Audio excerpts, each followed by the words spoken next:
Explorers, the story of the race to the moon.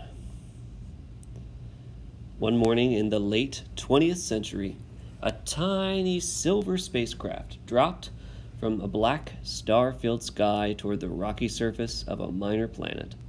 The craft drifted down slowly and landed with a puff of dust. It rocked on its landing legs, then steadied. The craft and its occupants were alone in a vast, silent landscape pitted with deep, shadowed craters, which stretched away in every direction. A small hatch opened in the spacecraft. A figure dressed in a bulky suit climbed down the spaceship's ladder and stepped onto the gray, powdery surface. The date was July 21st, 1969, and human beings had landed on the moon.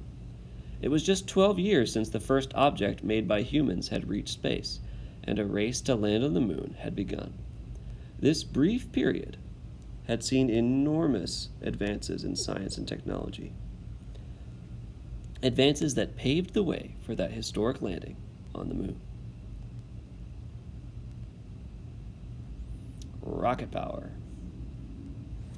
Hundreds of years before astronauts set foot on the moon, people had already dreamed of traveling through space.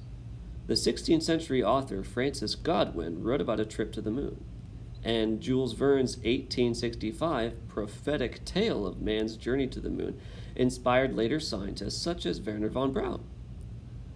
The first rockets were invented in China about 2,000 years ago.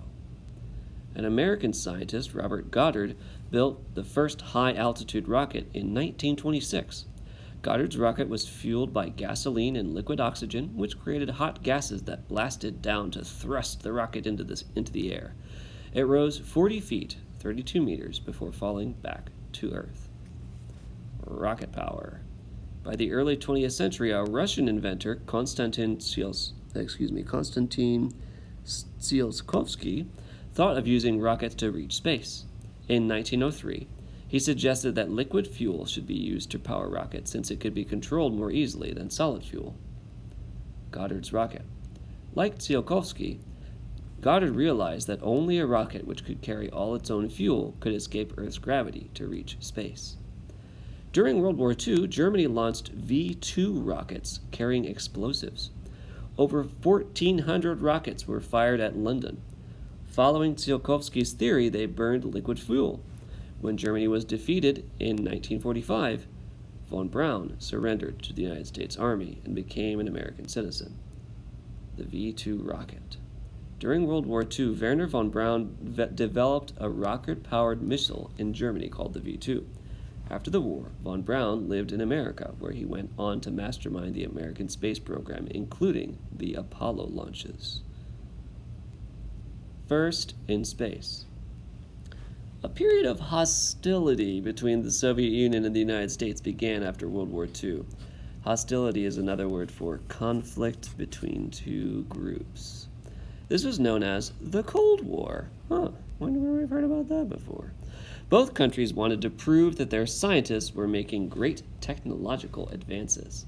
Americans believed that their technology was superior, until the Soviets shot a satellite, Sputnik 1, into space in 1957. Space age begins. The Soviet spacecraft was led by a brilliant scientist, Sergei Korolev. By 1957, Soviets had built a powerful rocket, the SS-6. On October 4th, the rocket was used to place a satellite, Sputnik 1, in orbit around the Earth. Here it is. Isn't it cute? The first manufactured satellite, Sputnik 1, was a small metal sphere containing radio transmitter. Long aerials were attached to the sphere. Sputnik, which is the word for traveler in Russian, orbited the Earth for 92 days before burning up. Laika.